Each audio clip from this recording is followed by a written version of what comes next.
We're going to start working on P4d2, and in P4d2 we do a lot with fractions, radicals, and absolute value.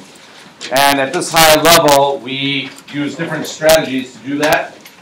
So I'm not always going to use the same strategy, and there's not usually only one strategy.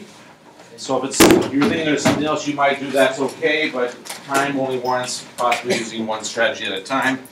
So the first thing we're going to do is we want to solve this equation, and the first thing that I know is that it says how to do these in your calculator. I'm not going to do that. I figure people can kind of do that on their own. Second trace 5, enter, enter, arrow, enter.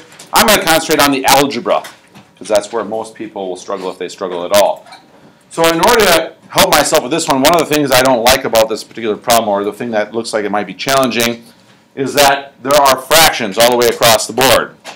So if I could get rid of the fractions, then my life would be a little bit easier. So what I'm going to do is I'm going to multiply both sides of the fractions, equation, by a number that would eliminate all of my fractions. What number would that be? 6. So it is the least common denominator, and when I multiply it by 6, what I'll notice is in the first fraction I'll have 6x over 6, or in other words, just x. In the second fraction, I'll have 12x over 3, or in other words, 4x. And in the last fraction, I'll have 6 times 5, which is 30, divided by 2, which is 15. And now I can see that this is a much easier equation to work with. Combine the x's for 5x.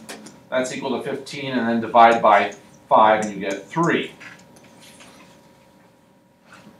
So one strategy, especially when you have all of the fractions being numerical, meaning the bottoms are numbers, multiplying through by the least common denominator is probably the best strategy, my opinion.